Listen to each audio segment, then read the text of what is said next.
தனுசு ராசி நேயர்களுக்கு இந்த செப்டம்பர் மாதம் எப்படி இருக்குது அப்படிங்கிறத பற்றி விரிவாக பார்க்குறோம். என்ன செய்யலாம், என்ன செய்யக்கூடாது, என்ன விதமான வழிபாடுகள் ரொம்ப உகந்ததாக இருக்கும் அப்படிங்கிறத பற்றி பார்க்குறோம். இது முழுக்க முழுக்க கோச்சார நிலையில் கிரகங்களின் மாற்றத்தால் இருக்கக்கூடிய, கிரகங்களின் இடம்பெயர்ச்சியால் இருக்கக்கூடிய பொது பலன் தான்.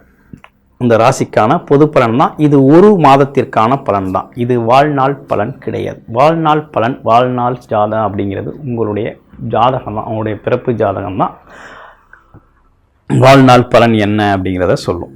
ஓகேங்களா? இப்போ அந்த வகையில் தனுசு ராசிக்கு எப்படி இருக்குது அப்படிங்கிறத பார்க்குறோம். தனுசு ராசி அப்படின்னு எடுத்துக்கிட்டோம்னாலே குருவோட ஆதிக்கம் அப்படிங்கிற அமைப்பு அப்படிங்கிறது ரொம்ப நல்லா இருக்கக்கூடிய ஒரு அமைப்பு உண்டு. அதே நேரத்தில் தனுசுல பார்த்தீங்கன்னா மூலம், போராடம், உத்திராடம் அப்படிங்கிற 3 நட்சத்திரங்கள் பயணம் செய்யக்கூடிய ஒரு அமைப்பு. அதுலேயும் இந்த 3 நட்சத்திர அதிபதிகளும் அங்கே ஆதிக்கம் செலுத்தக்கூடிய ஒரு ராசி தான் நம்ம தனுசு ராசி. இப்போ தனுசு ராசி அப்படின்னா குரு 6ஆம் இடத்துல போய் இருக்கிறார். 6ஆம் இடத்துல போய் இருக்கிறது நல்லதா அப்படின்னா காலச்சக்கரத்தின் 2ஆம் இடத்துல தான் அவர் இருக்கிறார். அப்போ தனஸ்தானத்தில் தான் அவர் இருக்கிறாரு அப்படிங்கிற மாதிரி எடுத்துக்கலாம். இருந்தாலும் ராசி அதிபதி 6ஆம் இடத்தில் மறைவது அப்படிங்கிறது, அதுவும் குரு அப்படிங்கிறதுனால ஒரு பெரிய பாதிப்பெல்லாம் உங்களுக்கு இல்லை. நீங்களாக எதுவும் நினச்சிக்கிட்டா தான் உண்டு, பயந்தா தான் உண்டு. ஆனால் பெரிய பாதிப்பு அப்படிங்கிறது இல்லை. ஏன்னா அவரோட பார்வை அப்படிங்கிறது நேரடியாக குடும்பத்துக்கே வருது. அப்போ ராசிநாதன் 6ஆம் இடத்துல இருந்து 2ஆம் இடத்தையே பார்க்குறாரு. 12ஆம் இடங்களை பார்க்குறாரு. அப்போ வருமானம், தனம், குடும்பம், வாக்கு, வருமானம் சார்ந்த விஷயத்தை குரு பார்க்குறாரு. 12ஆம் இடம் செலவு சார்ந்த விஷயம், விரயங்கள் சார்ந்த விஷயத்தையும் குரு பார்க்குறாரு. அப்போ சுபங்களை தான் கொண்டு வர்றாரு, சுப விரய செலவுகள். அப்போ வருமானத்தை அதிகப்படுத்துகிறாரு, சுப விரய செலவுகளை தான் கொண்டு வர்றாரு. அப்போ அந்த வகையில் பார்க்கையில் உங்களுக்கு இந்த மாதம் அப்படிங்கிறது நல்லா தான் இருக்குது. 3ஆம் இடத்துல சனி வக்ரம் பெற்றிருக்கிறார். எப்போதும் சனி பகவான் இருக்கார் அப்படின்னா ஒரு தடை தாமதத்தை கொடுப்பாரு. அதே நேரத்தில் அவர் பார்த்தீங்கன்னாக்க ஒரு பெரிய முன்னேற்றம் அப்படிங்கிற ஒரு விஷயத்தை கொஞ்சம் லேட்டாக கொடுப்பார். ஆனால் இப்போ சனி வக்ரகதியில் இருக்கிறதுனால கொஞ்சம் வேகமான முன்னேற்றத்தையும், வேகமான சிந்தனை, வேகமான செயல்பாடுகளை கொடுக்கக்கூடியவராக அவர் இருக்கிறார். அப்போ இந்த காலகட்டம் உங்களுக்கு ரொம்ப சிறப்புக்குரியதாக தான் இருக்குது. ஆமாம், அதில் எந்த ஒரு மாற்றமும் இல்லை, கொஞ்சம் நல்லா தான் இருக்குது. ரொம்ப போட்டு நீங்கள் குழப்பிக்க வேண்டாம். அப்போ தனுசு ராசியை பொறுத்த வகையில் இந்த காலகட்டம் அப்படிங்கிறது குடும்பம் சார்ந்த வருமானம் விஷயங்கள்லாம் கொஞ்சம் நல்லா வரும். அதே நேரத்தில் சுப செலவுகள் அப்படிங்கிற ஒரு விஷயம் உண்டு. ஆமாம், அடுத்து பாருங்கள், முயற்சிகள் அப்படிங்கிற ஒரு விஷயம் ரொம்ப தீவிரமாக இருக்கும். அதுவும் இலக்கை நோக்கிய முயற்சி. என்ன குறிக்கோள், என்ன லட்சியமோ, எதை நோக்கி முயற்சி எடுக்கணும், எந்த இலக்கு உங்களுக்கு ரொம்ப சாதகமாக இருக்குது, எந்த இலக்கு நீங்கள் வெற்றி பெறக்கூடிய வகையில் இருக்கும் அப்படிங்கிறத பொறுத்து இலக்கை நோக்கிய முயற்சி அப்படிங்கிறது ரொம்ப சிறப்பாக இருக்குது. ஆமாம், அந்த இலக்கை நோக்கி ரொம்ப சர்வசாதாரணமாக நீங்கள் இலகுவாக பயணம் பண்ணலாம். ஆமாம், ரொம்ப பர்ஃபெக்டாக ப்ரொபோஷனலாக பயன் பண்ணக்கூடிய, செயல்படக்கூடிய, அதில் வெற்றி பெறக்கூடிய ஒரு நல்ல காலகட்டமாக இருக்குது. அப்போ வேறு என்ன அப்படின்னா, உங்களுடைய தாய் தந்தையர் உடல் நலன் மட்டும் இந்த காலகட்டத்தில் சின்னதாக ஒரு மருத்துவமனை செலவுகள் உண்டு. அதுவும் பார்த்திங்கன்னா அந்த பிபி சுகர் அப்படிங்கிறது கொஞ்சம் ஏறி இறங்கக்கூடிய ஒரு அமைப்பு அப்படிங்கிறதுனால இருக்குது. அதுவும் ஏஜ் ஃபேக்டரால் வரக்கூடிய விஷயங்கள் தான் வரும், மற்றபடி வெறும் பெரிய பாதிப்பு இல்லை. அடுத்து உங்களுடைய பஞ்சமாதிபதி, பூர்வ புண்ணியாதிபதி 8ல் போயிட்டு நேராக 7ல் இருக்கார். 7ல் இருக்கிறது நல்லது தானே? ஆமாம், கூட்டு தொழில்கள், போட்டி பொறாமைகளும், அதே நேரத்தில் எதிரிகள்லாம் ஒழிவார்கள். அதே நேரத்தில் பார்த்திங்கன்னா உங்களுக்கு நல்ல விஷயங்கள் தான் நடக்க போகுது. அதே இளைய சகோதரர்கள் உங்களுக்கு உதவி செய்வாங்க. ஆமாம், குலதெய்வ அருள் அப்படிங்கிறது பரிபூர்ணமாக உங்களுக்கு கிடைக்கக்கூடிய ஒரு காலகட்டம். ஆமாம், இடம், வீடு, சொத்து சார்ந்த விஷயம், அசையும் மற்றும் அசையா சொத்துக்கள் வாங்கலாம், திட்டமிடலாம், வீடு கட்டுறதுக்கு யோசனை பண்ணலாம். ஆமாம், இளைய சகோதர உறவுகளுக்கு திருமணம் முடித்து வைக்கலாம். அதே நேரத்தில் பார்த்திங்கன்னா திருமணம் செய்யணும் அப்படின்னா குடும்பத்தில் ஒருத்தரை சேர்த்துக்கிறதுக்கு திருமண ஏற்பாடுகள் செய்யலாம். 2ஆம் இடம் குரு பார்வை. அப்போ குடும்பத்தில் ஒருத்தரை சேர்த்துக்கிறதுக்காக பொண்ணு பார்க்குறது, பையன் பார்க்குறது அப்படிங்கிற விஷயத்தெல்லாம் இந்த காலகட்டத்தில் ஆரம்பிச்சுக்கலாம் அப்படிங்கிற அமைப்பு இருக்குது. அடுத்து 9 கூடையவர் 9லே ஆட்சி பலம் பெற்று, அது புதன் 10ஆம் அதிபதி கூட சேர்ந்துருக்கிறாரு. அப்போ பாக்கியஸ்தானத்தில் சொந்த தொழிலை, தெரிஞ்ச தொழிலை செய்கிறது, அதன் மூலமாக நல்ல வருமானம் வர்றது, அதற்காக தெரிஞ்ச தொழிலை விரிவுபடுத்துறதுக்காக வெளிநாடு போகிறது, வெளியூர் போகிறது, வெளி மாநிலத்தில் போய் செய்கிறது, கமிஷன் தொழில் சம்மந்தப்பட்ட விஷயங்களை செய்கிறது, கவர்மெண்ட் கான்ட்ராக்ட் எடுத்து அதில் வெற்றி பெறுறது, கவர்மெண்ட் கான்ட்ராக்ட் சைன் பண்ணுறது, இப்படிப்பட்ட விஷயங்கள்லாம் ரொம்ப நல்லா இருக்குது. அடுத்து தந்தை வழி உறவுகள்லேருந்து உங்களுக்கு கிடைக்கக்கூடிய ஆதாயங்கள்லாம் கிடைக்கக்கூடிய ஒரு நல்ல காலகட்டமாக தான் இந்த காலகட்டம் உங்களுக்கு அமைஞ்சிருக்குது. அப்போ அரசு சார்ந்த அனுகூலங்கள் அனைத்தும் உங்களுக்கு சிறப்பாக கிடைக்கக்கூடிய ஒரு அமைப்பு இருக்குது. அரசாங்கத்துறை சார்ந்தவர்கள் உங்களுக்கு உதவி செய்வாங்க. அரசாங்கத்தில் இதுவரை இருந்து வந்த இடர்பாடுகள், தொந்தரவுகள் நீங்கி அதில் இருக்கக்கூடிய அரசு வேலை பார்ப்பவர்களுக்கெல்லாம் அரசு துறை மேலதிகாரிகள் இருந்த தொந்தரவுகள் விளங்கி அதில் வெற்றி பெறக்கூடிய ஒரு நல்ல காலகட்டமாக தான் அந்த காலகட்டம் உங்களுக்கு அமைஞ்சிருக்கு. அப்போ அரசு ஆதாயம், அரசாங்க ஆதாயம், அரசு சார்ந்த அனுகூலங்கள் உங்களுக்கு சிறப்பாக அமையக்கூடிய ஒரு நல்ல காலகட்டமாக இந்த காலகட்டம் உங்களுக்கு அமைஞ்சிருக்கு. அடுத்து பாருங்கள், உங்களுடைய ராசியிலே மூலம், பூராடம், உத்திராடம் அப்படிங்கிற 3 நட்சத்திரங்கள் இருக்குது. மூலம் நட்சத்திரத்துக்கு எப்படி இருக்குது அப்படிங்கிறத பார்க்க போகிறோம். மூலம் நட்சத்திரத்தை பொறுத்த வகையில் இந்த காலகட்டத்தில் வேலை, தொழில் சார்ந்த விஷயங்கள், புது முதலீடு பண்ணுறது, புதிய நபர்களை சந்திக்கிறது, அதற்கான முன் ஏற்பாடுகளை செய்கிறது, அதிலேருந்து லாபம் ஈட்டுவதற்கான முயற்சிகளை செய்கிறது, இப்போ கூடுதல் முதலீடு செய்கிறது, இப்படிப்பட்ட விஷயங்கள்லாம் செஞ்சுக்கலாம். அது மட்டும் இல்லாமல் கூட சுக்கிரன் 11 கூடையவர் அங்கே இருக்கிறதுனால கொஞ்சம் லாப பணத்தை எடுத்து அல்லது சேமிப்பு பணத்தை எடுத்து தொழிலை விரிவுபடுத்துறது, அப்படிப்பட்ட விஷயங்கள்லாம் பண்ணலாம். அது மட்டும் இல்லாமல் அரசு துறையில் இருக்கவங்களுக்கெல்லாம் கொஞ்சம் பதவி உயர்வு, டிரான்ஸ்ஃபரு, இடமாற்றம் அப்படிங்கிறது இருக்கும். சில பேருக்கு அலைச்சல் திருச்சல் இருக்கக்கூடிய ஒரு அமைப்பு அப்படிங்கிறதும் உண்டு. பூராடம் நட்சத்திரத்துக்கு எப்படி இருக்குது அப்படின்னா, பூராடம் நட்சத்திரத்தை பொறுத்த வகையில் தொழில் சார்ந்த முதலீடுகளை இந்த காலகட்டத்தில் பண்ணுறது அப்படிங்கிறது கொஞ்சம் கவனமாக பார்த்து பண்ணுங்கள். அதே நேரத்தில் பார்த்தீங்கன்னாக்கா அந்த முதலீடுகள் அப்படிங்கிறது இந்த மாதத்தை பொறுத்த வகையில் பார்த்தீங்கன்னா 18ஆம் தேதிக்கு மேலே நீங்கள் முதலீடு போட்டு ஸ்டார்ட் பண்ணிங்க அப்படின்னா இன்னும் சிறப்பாக இருக்கும். லாபங்கள் நல்லா இருக்கக்கூடிய ஒரு அமைப்பு அப்படிங்கிறது 18ஆம் தேதிக்கு அப்புறம் இருக்குது. அதுவரையும் கொஞ்சம் லாபங்கள் லாபம் குறையுமே தவிர மொத்தமே பிஸ்னஸ் நட்டம் ஆயிடாது, லாபம் கொஞ்சம் குறையும். அந்த குறையிற லாபம் அப்படிங்கிறது 18ஆம் தேதிக்கு பிறகு போதிய அளவு உங்களுக்கு கிடைக்கும். அடுத்து பாருங்கள், உத்திராடம் நட்சத்திரத்துக்கு எப்படி இருக்க போகுது அப்படிங்கிறத பார்க்க போகிறோம். உத்திராடம் நட்சத்திரத்தை பொறுத்த வகையில் இந்த காலகட்டத்தில் அவங்களோட அரசு சார்ந்த அரசு பணியில் இருக்கிறவங்க எல்லாருக்குமே பார்த்திங்கன்னா இந்த காலகட்டத்தில் பார்த்திங்கன்னா கொஞ்சம் அவங்களோட வேலை சார்ந்த விஷயங்கள் கவனிக்கப்பட்டு மதிப்பு மரியாதை கூடும். வேலை தொழிலில் இருக்கவங்க பாராட்டுக்கள் கிடைக்கும், கௌரவம், அந்தஸ்து போன்ற விஷயங்கள்லாம் கிடைக்கக்கூடிய காலகட்டம். அரசு சார்ந்த மரியாதைகள் கிடைக்கக்கூடிய காலகட்டமாக இருக்குது. கமிஷன் தொழிலில் இருக்கிறவங்களாம் அரசு கான்ட்ராக்ட் சம்மந்தப்பட்ட விஷயங்களுக்கெல்லாம் அனுகூலமான செய்திகள் வரக்கூடிய காலகட்டம். அரசு காரியங்கள் ரொம்ப திருப்திகரமாக நடக்கும். அப்பா சார்ந்த விஷயத்தில் அப்பா ரொம்ப உதவிகரமாக இருப்பார். தாய் வழி, தந்தை வழி உறவுகள்லாம் கொஞ்சம் ஒற்றுமை பலக்கூடிய காலகட்டமாக இந்த காலகட்டம் உங்களுக்கு அமைஞ்சிருக்கு. அரசு சார்ந்து அரசாங்க வேலை சார்ந்து முயற்சி செய்கிற பார்த்திங்கன்னா இளைஞர்கள் எல்லாருக்கும் பார்த்திங்கன்னா அவங்களோட முயற்சிக்கேற்ற உழைப்புக்கேற்ற வெற்றி அப்படிங்கிறது உறுதியாக கிடைக்கக்கூடிய ஒரு நல்ல அமைப்பு தாங்க ஏற்பட்டிருக்குது. இப்போ இது எல்லாமே நம்ம பார்த்தது எல்லாமே கோச்சார ரீதியான, ராசி ரீதியான பொது பலன்களை இந்த ஒரு மாதத்துக்கு தான் பார்த்துருக்கோம். இது வாழ்நாள் பலன் கிடையாது. வாழ்நாள் பலன்னா உங்களுடைய முழுமையான ஜாதகம் தான். அதில் என்ன தசாபுத்தி நடக்குது அப்படின்னு பார்த்துக்கிட்டு நம்ம கோச்சார பலன்களை எடுங்க, மிக துல்லியமாக இருக்கும். அடுத்து பாருங்கள், 2ஆம் தேதி செப்டம்பர் 2ஆம் தேதி பார்த்திங்கன்னா அமாவாசை திதி. முன்னோர்கள் வழிபாடு, குலதெய்வ வழிபாடு சம்மந்தப்பட்ட விஷயங்களை பண்ணிக்கலாம். அடுத்து பார்த்திங்கன்னா செப்டம்பர் 7ஆம் தேதி பார்த்திங்கனாக்க விநாயகர் சதுர்த்தி. பஞ்சபூத கடவுளான விநாயகர் வழிபடுவது மூலமாக கொஞ்சம் உடல் ஆரோக்கியத்தை மேம்படுத்தக்கூடிய ஒரு நல்ல காலகட்டமாக இருக்குது. அடுத்து பாருங்கள், 17ஆம் தேதி என்ன நடக்குது அப்படின்னா பௌர்ணமி தேதி. திரு அண்ணாமலையாரை வழிபடக்கூடிய ஒரு அற்புதமான நாள் அப்படிங்கிறது ஒரு விஷயமா இருக்குது. அடுத்து பாருங்கள், சுபமுகூர்த்த தினங்கள் அப்படின்னு எடுத்துக்கிட்டோம்னா 6 சுபமுகூர்த்த தினங்கள் இருக்குது. அதில் குறிப்பாக 3 சுபமுகூர்த்த தினங்கள் பார்த்திங்கனாக்க உங்களுக்கு மிகவும் பயனுள்ள வகையில் எல்லா விதமான அம்சத்தோடும் ரொம்ப சிறப்பான சுபமுகூர்த்த தினங்களாக ஒரு 3 சுபமுகூர்த்த தினங்கள் அதில் அமைஞ்சிருக்குது. இதை நீங்கள் சுப விசேஷங்களுக்கு பயன்படுத்திக்கிறது அப்படிங்கிறது ரொம்ப நல்லது.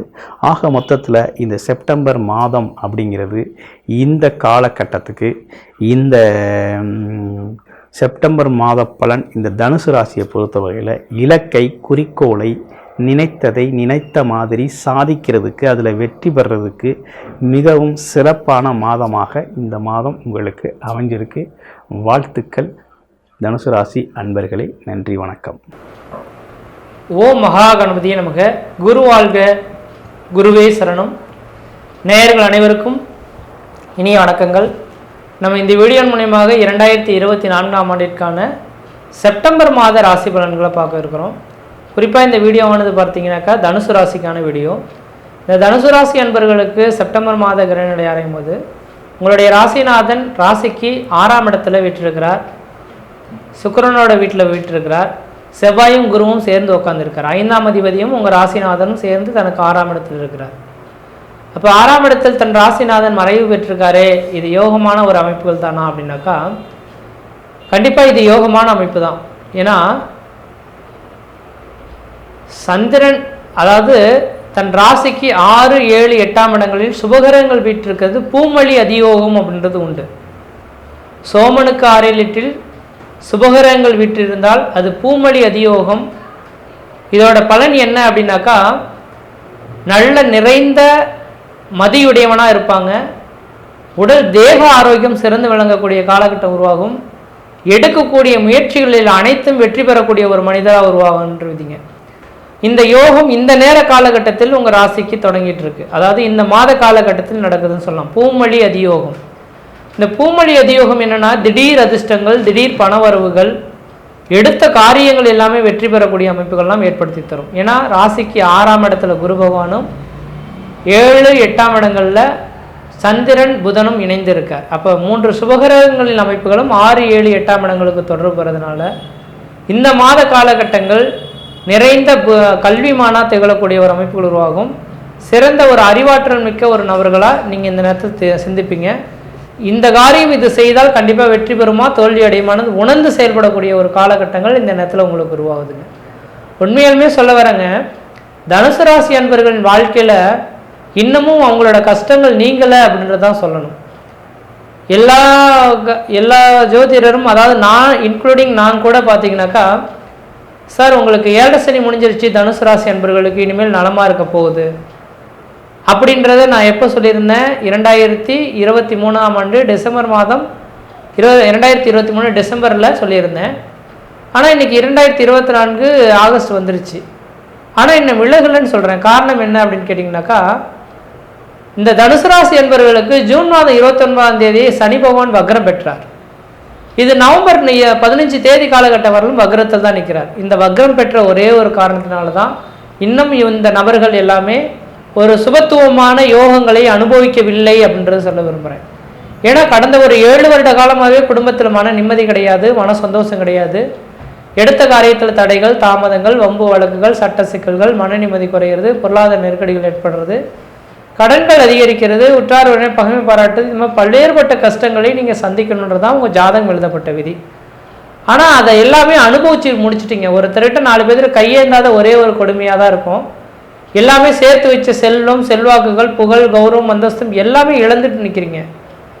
இவ்வளோ தூரம் ஓடி ஆடி உழைச்சி சம்பாரிச்சோம் சார், எல்லாமே இழப்புகள் நோக்கி இருக்கு. தெரியாமல் ஒரு இடத்துல கையில் காசு கொடுத்துட்டோம், இன்னைக்கு கஷ்டப்படுறோம். அல்லது தெரியாமல் ஒரு வேலைகளை தொட்டுட்டோம், அதனால நஷ்டமாகி போச்சு, கஷ்டப்படுறோம். இப்படின்ற மாதிரி இருக்கக்கூடிய இந்த தனுசு ராசி அன்பர்களுக்கு இதோட தாக்கங்கள் என்ன, எவ்வளோ நாள் இருக்குது அப்படின்னாக்கா நவம்பர் மாதம் 15ஆம் தேதி வரலும் இருக்கிறது கண்குள்ளாக உண்மைங்க. இப்போ நவம்பர் 15 முடிஞ்சிருச்சு அப்படின்னாக்கா இந்த சனி பகவான் வக்ரம் நீங்கிடுவார். வக்ரம் நீங்கி நேர்கதியில் போயிட்டாருன்னா இது எல்லாமே யோகமாக மாற ஆரம்பிச்சிடும். அதனால் உண்மையாக சொல்ல வரேங்க, இந்த நவம்பர் மாதம் 15ஆம் தேதி காலகட்டம் வரலும் தனுசு ராசி அன்பர்கள் புதிய முயற்சி எடுக்கிறதோ, புதிய தொழில் தொடங்குறதோ, உத்தியோகம் பார்க்குறதோ, ஜாமீன் கையெழுத்து போடுறதோ, கொடுக்கல் வாங்கல் விஷயமோ கம்பல்சரி செய்ய வேண்டாம். நீங்கள் மீறி செய்தீங்கன்னா அதனால் நட்டம், அவமான, விரயத்தை தான் சந்திக்கும் போல இருக்குங்க. ஆனால் அதையும் உணர்ந்து செயல்படுவீங்க. உங்களுக்கே தெரியும் இதை செய்தால் நட்டமாகுன்றது. உங்களுக்கு இந்த பூமொழி அதியோகத்தின் வாயிலாக தெளிவான சிந்தை பிறக்கக்கூடிய அமைப்புகள் உருவாகும். ஆனால் ஒரே ஒரு விளக்கங்கள் மட்டும் சொல்ல விரும்புகிறேங்க. இந்த தனுசு ராசி அன்பர்களின் வாழ்க்கையில் கடந்த காலகட்டத்தில் என்னெல்லாம் இழந்தீங்களோ அதை நீங்கள் பார்க்க வேண்டிய அவசியம் கிடையாது. இதெல்லாம் திரும்ப மீண்டு கொண்டு வரக்கூடிய காலகட்டம் தொடர ஆரம்பிச்சிருச்சு. அடுத்த 3 வருட காலகட்டத்துக்கு திடீர் அதிர்ஷ்டங்களும், திடீர் பண வரவுகளும், வேலை இல்லாத நபர்களுக்கு நிரந்தரமான வேலை வாய்ப்பும், அதே போலையில் பார்த்தீங்கன்னாக்கா பொருளாதாரத்தில் பின்தங்கிய நபர்களுக்கு பொருளாதார மேன்மை அடையக்கூடிய காலகட்டங்களும், தொழில் மூலிமா லாபங்களும், பொருளாதார அபிவிருத்தியும் பெறக்கூடிய காலகட்டங்கள் தொடர ஆரம்பிச்சிருச்சுங்க. அதனால் இந்த நேர காலகட்டத்திலேருந்து, அதுவும் குறிப்பாக நவம்பர் மாதம் 15ஆம் தேதியிலேருந்து நீங்கள் எது வேணாலும் செய்து பாருங்கள். தொட்டது தொடங்கும், நினைச்ச சாதனை பண்ணக்கூடிய காலகட்டங்கள் உருவாகும். வீட்டில் சுப நிகழ்வுகளும், சுபகாரியங்களும், அழியா சொத்து சேர்க்கையும் எல்லாமே உருவாகுன்றீங்க. சரிங்க சார், கடந்த கால நிகழ்வுகள் சொல்லிட்டீங்க, எதிர்காலமும் வரப்போ நல்லா இருக்குன்னு சொல்லிட்டீங்க. இந்த மாத காலகட்டத்தில் நடக்கக்கூடிய நிகழ்வுகள் என்ன சார்? என்னோட ராசிக்கு 6ல் பூமொழி அதியோகத்தில் தன் ராசிநாதன் இருக்கனால திருமணம் ஆகாத நபர்களுக்கு இந்த நேர காலகட்டத்தில் திருமண வாய்ப்புகள் கூடி வரும். குழந்தை பேர் இல்லாத நபர்களுக்கு குழந்தை பேர் உங்களுக்கு கருத்தரிக்கிறதுக்கான வாய்ப்புகள் மிகவும் பிரகாசமாக இருந்துகிட்ருக்கு அப்படின்ற சொல்லலாம். அதனால் இந்த நேர காலகட்டத்தில் திருமண வாய்ப்புகளும், குழந்தை பேர் இல்லாத நபர்கள் குழந்தை பேர் அமைப்புகளும் உருவாகிறது ஓரளவுக்கு நல்ல பலன்களை தரும். அதே போல் உங்கள் ராசிநாதன் ராசிக்கு 10ஆம் இடத்துல பார்த்தீங்கன்னாக்கா சுக்கிரனுக்கு எதுவும் இருந்துகிட்ருக்கார். இந்த 10ஆம் இடத்தை குரு பார்த்துட்ருக்கார். அப்போ தொழில் சார்ந்த விஷயங்களில் பார்த்தீங்கன்னாக்கா வளர்ச்சிகள் பெறக்கூடிய காலகட்டம் உருவாகும். தொழில் லாபங்கள், பொருளாதார அபிவிருத்திகள் பெறக்கூடிய காலகட்டங்கள் உருவாகுன்றீங்க. அதே வேளையில் பார்த்தீங்க அப்படின்னாக்கா ராசிக்கு 12ஆம் இடத்துக்கு குருவின் பார்வை கிடைக்குதுங்க. சார், நான் உழைச்சி ஓடா தெரிஞ்சு ஒரணா காசு கூட மிச்சம் இல்லை சார். நான் இனிமேலுக்கு இங்கேருந்து உழைச்சா என்னால் அந்த கடன்கள்லாம் அடைக்க முடியாது போல தெரியுது. நான் வெளியூர், வெளிமாநிலம், வெளிநாடு போகணுன்னு ஆசைப்பட்றேன். எனக்கு வாய்ப்புகள் கிடைக்குமானாக்கா கண்டிப்பாக 2025ஆம் ஆண்டு மே மாத காலகட்டத்துக்குள்ளார நீங்கள் வெளிநாடு சம்பந்தமான முயற்சிகள் எடுத்தால் அதுதான் மிகப்பெரிய ஒரு வளர்ச்சிக்கான காலகட்டங்களாக உருவாகும். தொழில் வளர்ச்சி, தொழில் மூலிமா லாபங்கள், பொருளாதார அபிவிருத்திகள் பெறக்கூடிய ஒரு காலகட்டங்கள் உருவாகுன்றீங்க. அதனால் இந்த நேர காலகட்டத்தில் நீங்கள் எடுக்கக்கூடிய முயற்சிகள் உங்களுக்கு சாதகமாக இருக்கும். வெளிநாட்டு வாய்ப்புகள் உங்களை தேடி வரும்ன்றீங்க. அடுத்தது உங்கள் ராசிக்கு 2ஆம் இடத்தை குரு பார்க்கறதுனால தன பிரச்சனைகளுக்கு தீர்வு ஏற்படும். கடன், நோய், வம்பு, வழக்கு, சண்டை, சச்சரவுன்னு இருந்த நபர்களுக்கு எல்லாமே தீர்க்கமாக முடிச்சுட்டு நிம்மதி பெருமூச்சு விடக்கூடிய காலகட்டங்கள் இந்த நேரத்தில் நடக்க போகுதுங்க. அப்போ 9ஆம் வாரியாக 2ஆம் இடத்தை பார்க்கறதுனால பொருளாதார அபிவிருத்திக்கான ஒரு காலகட்டமாகவும் இந்த நேரம் இருந்துகிட்ருக்கு அப்படின்னு சொல்லலாம். அடுத்ததாக பார்த்தீங்கன்னா ராசிக்கு 3ஆம் இடத்தை சனி வக்ரம் பெறுறது. இந்த நேர காலகட்டத்திலிருந்து வருகின்ற நவம்பர் வரலும் தான் பாதிப்பு உள்ள தவிர அதுக்கு பிறகு இந்த குழந்தைக்கு எந்த விதத்தையும் பாதிப்புகள் ஏற்படுறது, குழந்தை செல்வத்தினாலேயோ யாருக்கும் எந்த விதத்தையும் பாதிப்புகள் ஏற்படுறதுக்கான வாய்ப்புகள் எல்லாம் கிடையாது. சரிங்களா? குடும்ப உறவுகளும் ஓரளவுக்கு வளர்ச்சிகள் பெறக்கூடிய காலகட்டங்கள் உருவாகுன்றீங்க. அப்போ சனி பகவானும் 3ஆம் இடத்துல இருக்கனால உங்களோட முயற்சிகள் வெற்றியாகும். எடுத்த காரியங்களில் நீங்கள் வெற்றி பெறக்கூடிய அமைப்புகள் உருவாகுன்றீங்க. தொழில் தொடங்குறீங்க அப்படின்னாக்கா இதுதான் தொழில் தொடங்குறதுக்கான உன்னதமான காலகட்டங்கள். தொழில் தொடங்குறதுக்கு இந்த நேரத்தில் முயற்சி எடுத்து பாருங்கள். பொருளாதாரமே இழந்துட்டமே சார், பொருளாதாரம் கிடைக்குமானா கொஞ்சம் கொஞ்சமாக பொருளாதார அபிவிருத்திகள் பெறக்கூடிய காலகட்டம் உருவாகும். குடும்ப உறவுகள் பிரச்சனைகள் ஏற்பட்டு போச்சு சார், கணவன் மனை உறவுகள் பிரிஞ்சிருக்கோம், ஒன்று சேருவோமா அப்படின்னாக்கா கண்டிப்பாக பிரிந்த குடும்பம் ஒன்று சேர்றதுக்கான காலகட்டம் உருவாயிடுச்சு. படிக்கக்கூடிய மாணவ செல்வங்கள் சிறப்பாக படிக்கிறதுக்கான வாய்ப்புகளும் உருவாகும். அதே போல் பார்த்தீங்கன்னாக்கா ஆரோக்கிய சம்பந்தப்பட்ட குறைபாடுகள் இருக்கக்கூடிய நபர்களுக்கு ஆரோக்கியத்து பிரச்சனைகள்லேருந்து தீர்வு ஏற்படக்கூடிய காலகட்டங்கள் உருவாகும். உடலில் எந்த நோய் நொடி தாக்கங்கள் எதுவும் ஏற்படுறதுக்கான வாய்ப்புகள் இந்த ஜாதகத்தில் எல்லளவும் கிடையாது. அப்போ தனுசு ராசி அன்பர்கள் நீங்கள் எதுவும் கவலையே பட வேண்டாம். இனிமேல் வரக்கூடிய காலகட்டங்கள் எல்லாமே உங்களோட வாழ்க்கையில் மிகப்பெரிய ஒரு உந்துதலுக்கான உகந்த காலகட்டங்கள் தொடர ஆரம்பிச்சிருச்சு. நீங்கள் எது செய்தாலும் தொட்டதெல்லாம் தொடங்கக்கூடிய காலகட்டங்கள், நினைச்சதெல்லாம் சாதனை பண்ணக்கூடிய காலகட்டங்கள், குடும்பத்தில் சுப நிகழ்வுகளும் சுபகாரியங்களும், அழியா சொத்து சேர்க்கையும், வீடு மனை வாசல் வாங்குவதற்கும் வீடு மனை வாசல் கட்டுவதற்கும், குடிபெயர்றதுக்கும், குலதெய்வத்துக்கு செய்ய வேண்டிய சடங்குகள் செய்யறதுக்கும் ஒரு உன்னதமான காலகட்டங்கள் அப்படின்றீங்க. மற்ற விதத்தில் உங்களுக்கு எந்த விதத்தையும் தோஷங்களோ பாதிப்புகளோ சொல்கிறதுக்கான வாய்ப்புகள் கிடையாது. எந்த அளவுக்கு நீங்கள் முயற்சி எடுக்கிறீங்களோ அந்தளவுக்கு வளர்ச்சிகள் பெறக்கூடிய காலகட்டமாகவும் உங்களோட ராசிநாதனுக்கு இந்த நேரம் கிடைச்சிட்ருக்கு. முயற்சி எடுத்து பாருங்கள், கண்டிப்பாக வெற்றி பெறுவீங்கள். 4ஆம் இடத்தில் ராகு பகவான் நிற்கிற ஒரே ஒரு காரணத்தினால பூர்வ புண்ணிய சொத்து சுகங்கள் விற்பனை செய்கிறது, வேலை செய்கிற விஷயங்களில் நீங்கள் முயற்சி எடுத்தால் அது மிகப்பெரிய ஒரு பிரச்சனை இதை கொண்டு தருன்றிருக்குதுங்க. அதனால் பார்த்து கவனமாக செயல்படுவது உங்களோட அறிவின் திறமை. மற்ற விதத்துலாம் தோஷங்கள் கிடையாது. நீண்ட ஆயுளோடையும் நிறந்த செல்வத்தோடையும் இழப்புகள் எல்லாமே மீண்டு வந்துட்டீங்க. எதிர்கால வாழ்க்கையானது உங்களுக்கு சீரும் சிறப்புமாக இருக்கும். முயற்சி எடுத்து பாருங்கள், கண்டிப்பாக வெற்றி பெறுவீங்கள். நன்றி, வணக்கம். செடியாய வல்வினைகள் தீர்க்கும் திருமாலே, நெடியானே வேங்கடவா நின் கோயிலின் வாசல், அடியாரும் வானவரும் அரம்பையரும் கிடந்தியங்கும் படியாய் கிடந்து உன் பவுளவாய் காண்பனே. உலகெங்கும் இருக்கின்ற ஜோதிட நேரம் டிவி நேயர்களுக்கு என்னுடைய பணிவான வணக்கங்கள். இன்றைய பதிவில் தனுசு ராசிக்காரர்களுக்கான செப்டம்பர் மாத ராசி பலன்களை பற்றி பார்ப்போம். மூலம், பூராடம், உத்திராடம், உணாபத்தில் பிறந்த தனுசு ராசி நண்பர்களே, இந்த மாதம் உங்கள் ராசிநாதன் குருபான் உங்கள் ராசிக்கு 6ஆம் இடம் சஞ்சாரம் செய்கிறார். கடன் வாங்கக்கூடிய சூழ்நிலைகள் உருவாகும். கடன் வாங்கினாலும் விரைவில் அடைத்து விடுவீர்கள். ஆகவே பயப்படுவதற்கு ஒன்றும் கிடையாது. 6ஆம் இடத்தில் குருபான் இருப்பது உங்களை சுற்றியும் உங்களுக்கு தெரியாமலும் எதிரிகள் இருப்பார்கள். எதிரிகளை வெல்வதற்காக நீங்கள் சிறிது சிரமப்படுவீர்கள். ஆனால் வெற்றி உங்கள் பக்கமே நிச்சயமாக இருக்கிறது. உங்கள் ராசிக்கு 2ஆம் இடத்திற்குரிய சனிபான் உங்கள் ராசிக்கு 3ஆம் இடம் சஞ்சாரம் செய்கிறார். ஆகவே குடும்பத்தில் சிறு சிறு பிரச்சனைகள் இருந்தாலும் குடும்பஸ்தானத்துக்கு குருடைய பார்வை இருப்பதனால் பெரிய பிரச்சனைகள் வராமல் நீங்கள் சாந்தப்படுத்துவீர்கள். புத்திசாலித்தனமாக செயல்பட்டு காரியத்தை நீங்கள் சாதித்துக் கொள்வீர்கள். மற்றவர்களுடன் பேசும்போது மாத்திரம் சிறிது எச்சரிக்கை தேவை. ஏனென்றால் உங்கள் ராசிக்கு குடும்பாதிபதி வாக்குஸ்தானாதிபதி சனிபான் உங்கள் ராசிக்கு 3ஆம் இடம் மறைந்திருப்பதனால் மற்றவர்களுடன் பேசும்போது எச்சரிக்கை தேவை. விவாதங்களை முற்றிலுமாக தவிர்த்து விடுவது நல்லது. உங்கள் ராசிக்கு 3ஆம் இடத்தில் சனி பகவான் வக்கரம் பெற்றிருக்கிறார். ஆகவே இளைய சோதனுடைய ஆரோக்கியத்திலும் சிறிது அக்கறை தேவை. இளைய சோதனுக்கு சிறு உடல் பாதைகள் என்றாலும் உடனடியாக மருத்துவரிடம் காண்பிப்பது நல்லது. நீங்கள் சில நேரம் தைரியமாக செயல்படுவீர்கள், சில நேரம் தைரியம் குறைந்திருப்பீர்கள். ஆனால் தைரியமாக செயலாற்றுங்கள். நிச்சயமாக வெற்றி உங்களுக்கு சில மாதங்களிலே உங்களுக்கு காத்திருக்கிறது. எந்த காரியத்தை ஆரம்பித்தாலும் போட்டிகள் இருக்கும், பொறாமைகள் இருக்கும். இருந்தாலும் தெய்வ வழிபாட்டின் மூலமாக போட்டி பொறாமையிலிருந்து நீங்கள் வெற்றி பெறுவீர்கள். குலதெய்வ வழிபாடு உங்களுக்கு மிக மிக சிறந்ததாக கருதப்படுகிறது. உங்கள் ராசிக்கு 4ஆம் இடத்திலே ராகு பகவான் இருந்தாலும் அந்த வீட்டிற்கு அதிபதியாக குரு இருப்பதனால் தாயின் ஆரோக்கியத்தில் பெரிய பின்னடைவு எதுவும் இருக்காது. தாய் உங்கள் மீது சிறிது கோபத்துடன் இருப்பார்கள். ஆனால் விட்டு கொடுத்து பேசினால் நிச்சயமாக வெற்றி உங்களுக்கு காத்திருக்கிறது, நன்மையும் காத்திருக்கிறது. தாய் உங்களுக்கு அனுசனையாகவே நடந்து கொள்வார்கள்.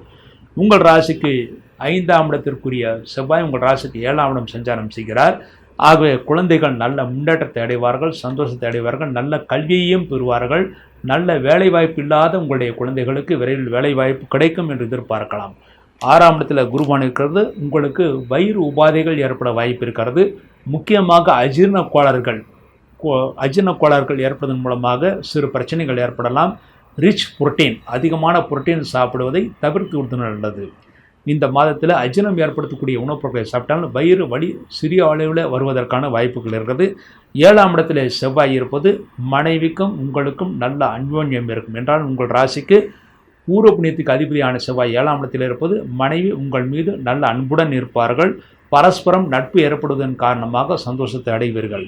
உங்கள் ராசிக்கு 9ஆம் இடத்தில் சூரியனும் புதனும் இருக்கிறார். ஆகவே புத ஆதித்ய யோகம் உங்கள் ராசிக்கு பாக்கியஸ்தானத்திற்கு வருகிறது.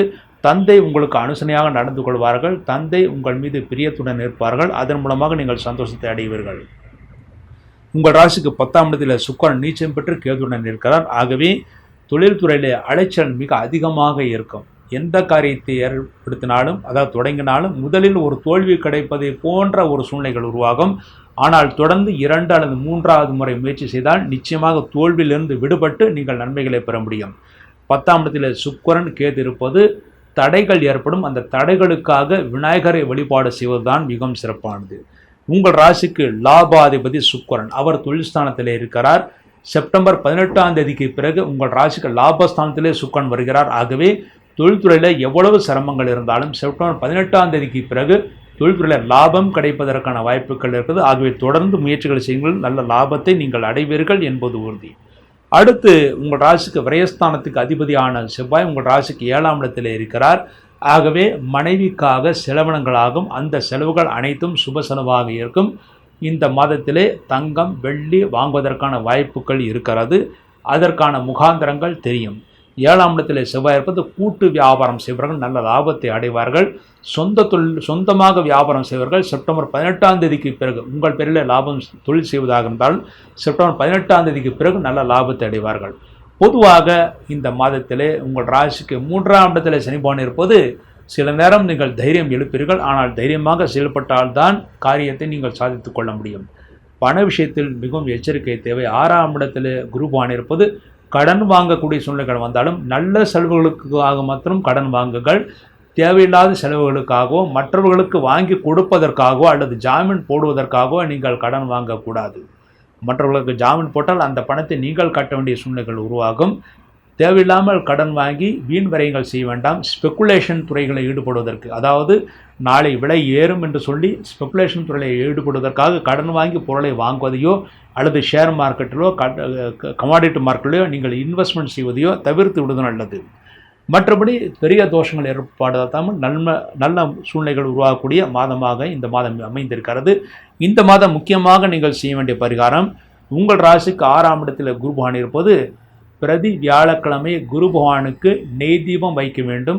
முதலில் நவகிரகம் இருக்கின்ற குரு பகவானுக்கு நெய் தீபம் வைத்துவிட்டு அதன் பிறகு தட்சிணாமூர்த்திக்கு நெய் தீபம் வைத்துவிட்டு அதன் பிறகு சிவபெருமானையும் கடைசியாக அம்பாளையும் வழிபாடு செய்துவிட்டு வர வேண்டும்.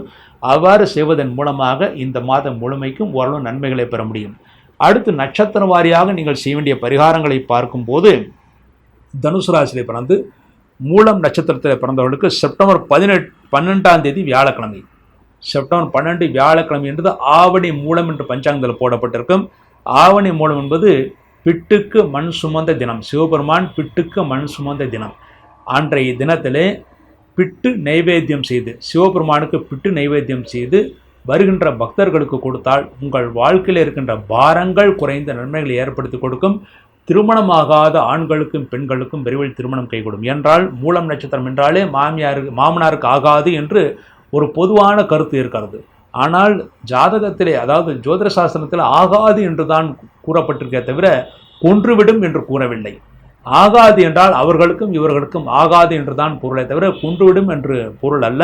ஆனால் நிறைய பேர் அப்படி தவறாக புரிந்து கொண்டிருக்க, அதன் மூலமாக இந்த மூலம் நட்சத்திரம் நிறைய பேருக்கு திருமணம் ஆகாமல் இருக்கிறது. அந்த தோஷ நிவர்த்திக்காக ஆவணி மூலமான செப்டம்பர் 12ஆம் தேதி அன்று பிட்டு அங்கே நீங்கள் கோயிலில் சொன்னால் அதை அவர்கள் செய்து விடுவார்கள். அந்த பிட்டை சிவனுக்கு நீங்கள் நைவேத்தியம் செய்து வருபவர்களுக்கு கொடுக்க வேண்டும். அதன் மூலமாக உங்கள் மனபாரம், வாழ்க்கை பாரம் அனைத்தும் குறையும். அன்றைய தினம் நவமி திதி. அந்த நவமிக்கு அதுக்க நவமி என்று கூறுவார்கள். அதுக்க நவமி என்றால் துக்கத்தை போக்கக்கூடிய நவமி. அன்றைய தினம் அம்பாளுக்கு நீங்கள் பூஜை செய்துவிட்டு வந்தாலும் துக்கங்கள் எல்லாம் குறைந்து நன்மைகளை ஏற்படுத்தி கொடுக்கும். இந்த பரிகாரத்தின் மூலமாக மூலம் நட்சத்திர பிறந்தவர்கள் எல்லா நலன்களும் இந்த மாதம் முழுமைக்கும் பெறுவார்கள் என்பது உறுதி. அடுத்து பூராடத்தில் பிறந்தவர்கள் செப்டம்பர் 13 வெள்ளிக்கிழமை என்று கஜலட்சுமி விரதம். அன்றைய தினம் கஜலட்சுமி என்றால் யானையுடன் கூடிய லட்சுமி, கஜலட்சுமி என்று கஜம் என்றால் யானை என்று பொருள். கஜலட்சுமி என்றால் யானையுடன் கூடிய லட்சுமியை கஜலட்சுமி என்று கூறுவார்கள். அன்றைய தினம் பூராடத்தில் பிறந்தவர்கள் கஜலட்சுமி பூஜை செய்ய வேண்டும். கஜலட்சுமி படத்தை வைத்து பூஜை செய்யலாம். அல்லது எல்லா சிவன் கோயிலிலும் கஜலட்சுமிக்குன்னு தனி சன்னதி இருக்கிறது. ஆகவே கஜலட்சுமியை பூஜை செய்துவிட்டு வந்தால் அரசு வேலை கிடைக்காத பூரண நட்சத்திர பிறந்தவர்கள் அரசு வேலை கிடைப்பதற்கான வாய்ப்புகள் கூடும். அல்லது அடுத்து பண உதவிகள் கிடைக்கும். நீங்கள் பண உதவி எதிர்பார்த்திருந்தால் பண உதவிகள் கிடைக்கும். செல்வாக்கு ஏற்படும். நல்ல லட்சுமி கடாட்சியம் ஏற்படுத்தி கொடுக்கும். அடுத்து உத்திராடம் 1ஆவது பாதத்தில் பிறந்தவர்கள் செப்டம்பர் 14 சனிக்கிழமை. அன்றைய தினம் விஷ்ணு பரிவர்த்தனை ஏகாதசி என்று பஞ்சாங்கத்தில் போடப்பட்டிருக்கும். விஷ்ணு பரிவர்த்தனை ஏகாதசி என்றால் அடியோமோடும் நின்னோடும் பிரிவின்றி 1000 பல்லாண்டு என்று பெரியாழ்வார் பாடியதை போல அன்றைய தினம் உத்திராடம் நட்சத்திரத்தை பிறந்தவர்கள் அருகில் இருக்கின்ற பெருமாள் கோயிலுக்கு சென்று பெருமாளுடைய உயரத்திற்கு ஏற்றபடி ஒரு பெரிய துளசி மாலையை அணிவிக்க வேண்டும். அணிவித்து விட்டு 11 தீபங்கள் வைக்க வேண்டும். அவ்வாறு தீப வழிபாடு செய்வதன் மூலமாகவும் துளசி மாலை அணிவிப்பதன் மூலமாகவும் எல்லா நலன்களும் உத்திராடத்தில் பிறந்தவர்கள் பெறுவார்கள் என்பது உறுதி. இந்த பரிகாரங்களின் மூலமாக தனுசு ராசியில் பிறந்தவர்கள் எல்லா வளங்களும் பெற்று நன்மைகளை பெறுவார்கள் என்பது உறுதி. வணக்கம் அன்பர்களே, நான் பாரம்பரிய ஜோதிடர் பா. ரவிக்குமார். இப்போ நாம் பார்க்கக்கூடிய தலைப்பு என்னன்னு பார்த்தீங்க அப்படின்னா, செப்டம்பர் மாதத்துக்கு உண்டான ராசி பலன்களை பற்றி தான் இந்த காணொலியில் பார்த்துட்டு இருக்கிறோம். பொதுவாக இந்த 2024 வரக்கூடிய இந்த செப்டம்பர் மாதத்தில் தனுசு ராசியில் பிறந்தவங்களுடைய வாழ்க்கை எப்படி இருக்கும், வாழ்வாதாரம் எப்படி இருக்கும், அதை பற்றி தான் இந்த காணொலியில் இப்போ பார்த்துட்டு இருக்கிறோம். காலச்சக்கரத்தின் 9வது ராசியான தனுசு ராசியில பிறந்தவங்களுடைய வாழ்க்கை எப்படி இருக்குன்றத பத்தி தான் இந்த காணொலியில இப்ப பார்த்துட்டு இருக்கிறோங்க. பொதுவா பாத்தீங்க அப்படின்னா இந்த தனுசு ராசிக்கு அதிபதி யாருன்னா குரு பகவான். நவகிரகத்திலேயே பாத்தீங்க அப்படின்னா ராஜா யாருன்னா குரு தான். குரு கொடுப்பார், எவரை தடுப்பார். குரு பார்த்தா கோடி கோடியே கொடுத்துருன்னு சொல்லுவாங்க. குரு மற்ற எல்லாருக்குமே கெடுதல் பண்ணனா கூட, ஒரு சிலருக்கெல்லாம் கெடுதல் பண்ணனா கூட தனுசு ராசியில பிறந்தவங்களுக்கு எப்பயுமே நல்லதை பண்ணிட்டே தான் இருப்பாரு. சரிங்களா? அப்படியாப்பட்டவர் தான் உங்க ராசிக்கு அதிபதி. அதை முதல்ல தெரிஞ்சுக்கோங்க. அப்படி இருக்கும்போது இந்த செப்டம்பர் மாதம் பிறக்கக்கூடிய ஒரு தருணம் பார்த்தீங்கன்னா செப்டம்பர் மாதம் 1ஆம் தேதி ஞாயிற்றுக்கிழமை அதிகாலையில, அதாவது சிவராத்திரி அன்னைக்கு இந்த மாதம் பிறக்கப்படுது. ஆயிலி நட்சத்திரம் 1ஆம் பாதத்துல, கடக ராசியில, ரிஷப லக்னத்துல, புதன் பகவானுடைய திசையில 109 டிகிரியில தான் இந்த மாதம் பிறக்கப்படுதுங்க. அப்படி பிறக்கக்கூடிய இந்த ஒரு தருணத்துல இன்னைக்கு பாத்தீங்க அப்படின்னா காலச்சக்கரத்தின் 9வது ராசியான தனுசு ராசியில பிறந்தவங்களுடைய இந்த மாதத்துல, அதாவது இந்த செப்டம்பர் மாசத்துல எந்தெந்த வீட்டுல எந்தெந்த கிரகங்கள் இருக்கிறாங்கன்றத பத்தி முதல்ல நம்ம பார்த்துருவோம். கடகராசி, சிம்ம ராசி, கன்னி ராசி. கடகத்துல நட்பா இருந்துட்டு சிம்ம ராசியில பகையா போய் உட்காந்துட்டு கன்னி ராசியில ஆட்சியே உட்காந்துடுறாரு. எப்ப 24ஆம் தேதி போய் தன் சொந்த வீட்டுல போய் உட்காந்துடுறாரு. அப்படி இருக்கிறவங்களுடைய வாழ்க்கை எப்படி இருக்கும்? அடுத்தது சூரிய பகவான் 17ஆம் தேதி வரைக்கும் சிம்ம ராசிக்கு அதிபதி சூரியன், ஒளி கிரகம் சொல்லக்கூடியவர், ஸ்டேட்டஸ் பார்க்கக்கூடியவர் யாருன்னா சூரியன் மட்டும்தான். யாரும் கூட அவ்வளவு சீக்கிரம் சேர மாட்டார். அப்படியேப்பட்ட சூரிய பகவான் அவர் பாத்தீங்க அப்படின்னா 16ஆம் தேதி வரைக்கும் தன் சொந்த வீட்டுல ஆட்சியா இருந்துட்டு 17ஆம் தேதி பாத்தீங்க அப்படின்னா கன்னி ராசிக்கு பகையா உட்காந்துருவார். அடுத்தது பாத்தீங்க அப்படின்னா 19ஆம் தேதி சுக்கிர பகவான், இப்ப ராஜபங்கம் நீச்ச யோகத்தை அடைஞ்சிருக்கக்கூடிய சுக்கிர பகவான் அடுத்தது என்ன பண்றாருன்னா 19ஆம் தேதி தன் சொந்த வீட்டுக்கு, துலா ராசிக்கு அதிபதி சுக்கிர பகவான் தன் சொந்த வீட்டிலேயே உட்காந்துடுறாரு. ரிஷப ராசிக்கும் துலா ராசிக்கும் இந்த 2 வீட்டுக்கு அதிபதியான சுக்கிர பகவான் தன் சொந்த வீட்டுல ஆட்சியா உட்காந்துருவார். இப்படி ஆகக்கூடிய இந்த காலகட்டத்துல, அதாவது இந்த தனுசு ராசியில பிறந்தவங்களுடைய வாழ்க்கை எப்படி இருக்கும் அப்படின்னு பாத்தீங்கன்னா, இப்ப நிறைய பேர் சொல்லியிருப்பாங்க தனுசு ராசிக்கு இந்த மே மாசம் 1ஆம் தேதிக்கு முன்னாடி பாத்தீங்கன்னா, அதாவது மேச ராசியிலிருந்து குரு 9ஆம் இடமா உங்களை தான் பாக்குறாரு. சூப்பரா இருக்கும், மண்ணு வாங்குவீங்க, மனை வாங்குவீங்க, காடு வாங்குவீங்க, தோட்டத்தொரு வாங்குவீங்க, பிசினஸ் பண்ணுவீங்க, மேல் படிப்பு படிப்பீங்க, அரசாங்க வேலை கிடைக்கும் இப்படின்னு சொல்ற நேரத்துல எல்லாம் பாத்தீங்கன்னா வாழ்க்கையில ரொம்ப போராடி நொந்து நூலாகி இப்ப பாத்தீங்கன்னா விட்டா போதுண்டா சாமின்ற அளவுக்கு அவ்வளவு ஒரு கஷ்டத்துல கண்டிப்பா இருந்திருப்பீங்க. சரிங்களா? அப்ப குரு இருக்கும் போதும் உங்களுக்கு ஒன்றும் பெருசா கொடுக்கல. அப்படி மிஞ்சி கொடுத்தது பாத்தீங்கன்னா 100க்கு ஒரு 10% பேரு தான் நல்லா இருந்தீங்களே தவிர 90% தனுசு ராசிக்காரர்கள் பாத்தீங்கன்னா வாழ்க்கையில ரொம்ப போராடி இருப்பீங்க. தொழில் முடக்கம், கடன் பிரச்சனை, கழுத்து பிடிக்கிற வரைக்கும் வந்திருக்கணும். வண்டி வாகனத்துல தேவையில்லாத ஒரு விபத்து நஷ்டங்கள் பண்ணியிருப்பாரு. குடும்பத்துக்குள்ளார மருந்து மாத்திரைகள் இந்த மாதிரி உடல் உபாதிகளை கொடுத்திருப்பாரு. அதே மாதிரி கணவன் மனைவிக்குள்ளார நிறைய போராட்டங்களை சந்திச்சிருப்பீங்க. இதெல்லாம் பாத்தீங்கன்னா இந்த மே மாசத்துக்கு முன்னாடி பார்த்தா குரு பெயர்ச்சி, குரு பார்க்கும்போது எவ்வளவோ நீங்க நல்லா இருந்துன்னு சொல்லி கூட இது எல்லாமே நடக்கல. சரி, குரு நம்மளை விட்டு போயிட்டாரு. ஏன்னா மே மாசம் 1ஆம் தேதி மேசத்துல இருந்த குரு இப்ப ரிஷபத்துக்கு வந்துட்டாரு. அப்ப ரிஷபத்துக்கு வரும்போது உங்களை 9ஆம் இடமா பார்த்துக்கிட்டு இருந்த குரு அடுத்தது என்ன பண்றாருன்னா இப்ப மகர ராசி பாக்குறாரு 9ஆம் இடமா. அப்படி பாக்குறவரு இப்ப எப்படி இருக்கும், என்னுடைய வாழ்க்கை எப்படிங்க இருக்கும் அப்படின்னு பாத்தீங்கன்னா, இன்னைக்கு உங்க ராசிக்கு அதிபதி குரு பகவான் பாத்தீங்க அப்படின்னா இன்னைக்கு 6ஆம் இடத்துல இருக்கிறார். பொதுவா 6ஆம் இடம் அப்படின்றது வம்பு, வழக்கு, கோர்ட்டு, கேஸு, பஞ்சாயத்து, கடன், அவமானம் சொல்லக்கூடிய இடத்துல இப்ப குரு உட்காந்துட்டாரு. முன்ன புத்திரஸ்தானத்துல இருந்தாரு, இப்ப பாத்தீங்கன்னா ரோகஸ்தானத்துக்கு போயிட்டாரு. அப்ப அடிமை தொழிலுக்கு எத்தனை இடம் பார்க்கிறோம்? 6ஆம் இடம் நம்ம பார்க்கிறோம். அப்ப கூலி வேலை செய்யறவங்களுக்கு, உழைப்பாளியே இருக்கிறவங்களுக்கு, சம்பளம் வாங்கிட்டு இருக்கிறவங்களுக்கு இந்த ஒரு தருணம் பரவாயில்லன்னு சொல்லலாம். ஏதோ கடந்த காலத்தை விட கொஞ்சம் பரவாயில்லைங்க அப்படின்னு சொல்லக்கூடிய அளவுக்கு தான் இப்ப இருக்கும். சரிங்களா? ஆனா அப்பயும் பாத்தீங்கன்னா குரு உங்க ராசிக்கு அதிபதி குரு 6ல உட்காரும் போது உங்களுக்கு வண்டி வாகனத்திலேயோ தொழில் ரீதியோ, தொழில் எல்லாம் பாத்தீங்கன்னா கண்டிப்பா சில சங்கடங்கள் சந்திச்சிருப்பீங்க. கணவன் மனைவிக்குள்ளார சில சங்கடங்கள்லாம் சந்திச்சிருப்பீங்க. சொந்த பந்த ஜாதி சின்னத்துக்குள்ளார எல்லாம் கொடுத்து கெட்ட பேர் வாங்கியிருப்பீங்க. பூர்வீக சொத்து புரோஜனம் இல்லை, ஒரு காசு கூட பூர்வ சொத்துக்கு உங்களுக்கு ஆதாயம் இல்லாம தான் நீங்க உட்காரணும். நீங்களே கையூனி கரணம் போட்டு தான் உங்க வாழ்க்கையில மேல வந்திருப்பீங்களே தவிர, அதாவது என்னோட பூர்வ சொத்து கொண்டு தான் நான் வந்தேன், என் அங்கும் பங்காளி தான் எனக்கு உதவி பண்ணினாங்க, என் ஜாதி ஜனத்தை கொண்டு தான் நான் வாழ்ந்தேன், 10 பேர் தான். அப்ப 90% பேர் பார்த்தீங்க அப்படின்னா நீங்களே கையூனி கரணம் போட்டுதான் இப்ப உங்க வாழ்க்கையில மேல வந்திருப்பீங்க. அப்படி இருக்கக்கூடியவங்களுக்கு இப்ப குரு 6ஆம் இடத்துல இருக்குது அப்படின்னா சுய தொழிலுக்கு இது சாதகமான நேரம் இல்லை. உழைப்பாளிகள் சம்பளம் வாங்குறவங்களுக்கு இப்ப கொஞ்சம் நல்லா இருக்குது, மாற்றங்கள் கண்டிப்பா நடக்கும். சரிங்களா? அதே மாதிரி பாத்தீங்க அப்படின்னா இப்போ உங்க ராசிக்குன்றது வந்து தனுசு ராசிக்கு வந்து பார்க்கும்போது இப்போ உங்க 2ஆம் இடத்துக்கு அதிபதி யாரு? சனி பகவான். அப்ப 2ஆம் இடத்துக்கு அதிபதி தனஸ்தானம் குடும்பஸ்தானத்துக்கு அதிபதி 3ஆம் இடம் தைரியஸ்தானத்துல உட்காந்துட்டாரு. அப்ப என்ன, பிரிஞ்ச குடும்பம் இந்த மாதம் ஒன்னா சேர்றதுக்கு வாய்ப்பு இருக்குது. இழந்த சொத்து வாங்குறதுக்கு பிடிக்கிறது இந்த மாசம் வாய்ப்பு இருக்குது. ஏன்னா இன்னைக்கு வந்து குடும்பஸ்தானம், குடும்பத்துல இருந்த பிரச்சனை தனஸ்தானம், இழந்த பிரச்சனைக்கு 3ஆம் இடம் தைரியஸ்தானத்துல உட்காரும் போது கண்டிப்பா யாருனாலையாவது உங்களுக்கு ஏதோ ஒரு ஆதாயம் கண்டிப்பா வரும். நான் தொலைச்சிட்டேன் கிடைச்சிருச்சு, நான் எதிர்பார்த்தேன் எனக்கு அமைஞ்சிருச்சு, நான் ஒரு பொண்ணு லவ் பண்ணினேன் விட்டுட்டு போயிட்டாங்க அது இப்ப கிடைச்சிருச்சு, இன்னொரு ஒரு பொண்ணு ஒரு மாப்பிள்ளைக்கு நிச்சயதார்த்தம் பண்ணணும் அந்த கல்யாணம் நின்று போச்சு அதே கல்யாணம் இப்ப மீண்டும் நடக்க போகுது. இந்த மாதிரி ஒன்னு இழந்துட்டோம் அப்படின்னா அது நடக்கிறதுக்கு கண்டிப்பா ஒரு வாய்ப்பு இருக்குது. ஆனா நீங்க நினைக்கலாம் இது வந்து பார்த்தீங்கன்னா எல்லாருக்கும் பொருந்துமா? நிச்சயமா பொருந்தாது.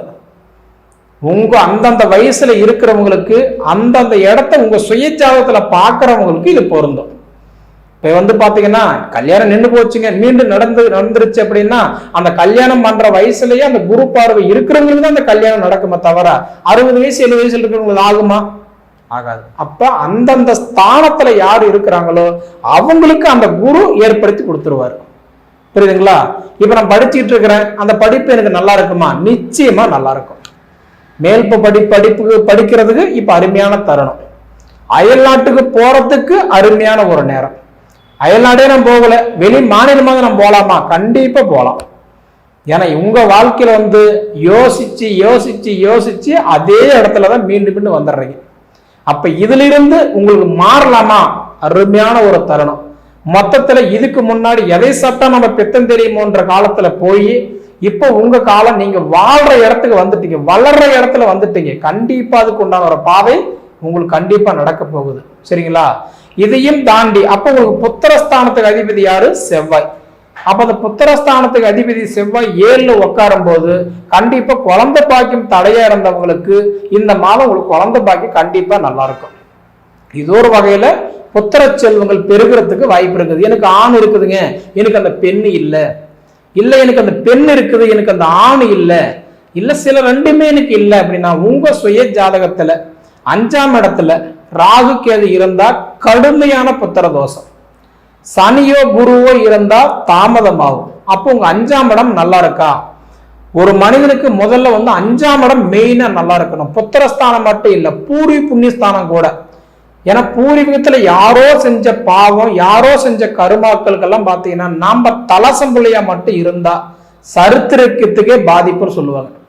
யாரோ செஞ்ச பாவம் தலசம் பிள்ளையா இருந்தா நிச்சயம் நமக்கு பாதிக்கும். அதனால தலசம் பிள்ளைங்களா அது யோசிங்க. 2வது குழந்தை பாக்கியம் இல்லையா, ஏன் இல்லைன்றது யோசிங்க. அதே நமக்கு சரியான தொழில் அமையல, ஏன் அமையலன்றது யோசிங்க. அப்ப நமக்கு எது செஞ்சா அது செட் ஆகும் அது யோசிங்க. புரியுதுங்களா? நாமளா நினைச்சு நாமளா ஒரு முடிவு பண்ணி நாமளா ஒரு தொழில் செய்யறோம் அப்படின்னா நம்ம கிழக நமக்கு சப்போர்ட் பண்ணணும் இல்லைங்களா? சப்போர்ட் பண்ணாதான் நம்ம சாதிக்க முடியும். பெரியவங்க சொல்லுவாங்க 5ல வளையாதது 50ல வளையாது. அந்த மாதிரி சாதிக்க வேண்டிய இடத்துக்கு வந்துட்டீங்க. ஆனா முயற்சி எடுப்பவன் தோற்பதில்லை, முயற்சி எடுக்காதவங்க கண்டிப்பா தோத்துக்கிட்டு தான் இருப்பாங்க. அதனால முயற்சி கண்டிப்பா எடுங்க, உங்க வாழ்க்கையில வெற்றி கிடைக்கும். திருமணத்தை பத்தி பேசுறீங்களா? கண்டிப்பா உங்க 7ஆம் இடத்துக்கு அதிபதி புதன் பகவான். ஏன்னா உங்களுக்கு திருமணத்துக்கு அதிபதி யாருன்னா அதாவது புதன் தான். இப்ப அந்த புதன் வந்து பாத்தீங்க அப்படின்னா உங்களுக்கு 24ஆம் தேதி தன் சொந்த வீட்டுக்கு வந்துடுறாரு.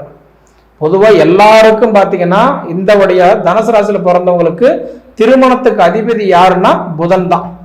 அவர் வந்து பாத்தீங்கன்னா அடுத்தது வந்து 7வது இடத்துக்கு அதிபதி புதன் பகவான் 24ஆம் தேதி தன் சொந்த வீட்டுல கன்னி ராசியில வந்து அவர் ஆட்சியை உட்காந்துருவாரு. அப்ப அந்த தருணத்துல உங்களுக்கு திருமணம் கண்டிப்பா நல்லா இருக்கும். குழந்தை பாக்கியத்தை நம்ம என்ன சொன்ன மாதிரி உங்க சுய ஜாதகத்தை பார்த்துக்கோங்க. இதை தவிர பார்த்தீங்கன்னா வாழ்வாதாரம் நல்லா இருக்குமா, ஏன்னா உங்க 2ஆம் இடத்துக்கு அதிபதி சனி ஆட்சியா இருக்கிறாரு, அப்போ உங்களுக்கு வாழ்வாதாரம் நல்லா இருக்கும். இதை விட நான் ஏதாவது விவசாயம் பண்ணலாமா, அப்போ உங்களோட விவசாயம் யாருக்கு என்ன செஞ்சா நல்லா இருக்கும், அது ஒரு மேல் நோக்கி நாளா கீழ் நோக்கி நாளா சமமான நாளா எதை போட்டா எது நல்லா இருக்குன்றத தெரிஞ்சு அது பண்ணுங்க. 2வது பாத்தீங்க அப்படின்னா இன்னைக்கு இந்த தனுசு ராசியில பிறந்தவங்களுடைய வாழ்க்கை வாழ்வாதாரம் மாறும் சொல்றதுல மாற்று கருத்துன்றது இல்லை. சரியா? சரி நண்பர்களே, இதுக்கு முன்னாடி நம்ம தமிழ் ஜோதிடம் நேர சேனலை சப்ஸ்கிரைப் பண்ணாதவங்க சப்ஸ்கிரைப் பண்ணிக்கோங்க, உங்க நண்பர்களுக்கு ஷேர் பண்ணுங்க. இதை தவிர உங்க பொன்னான நேரத்தை ஒதுக்கி இவ்வளவு நேரம் என்னுடைய காணொலி நீங்க முழுமையா பார்த்ததுக்கு மனசார மனசுல இருந்து கேட்டுக்கிறேன். நன்றி.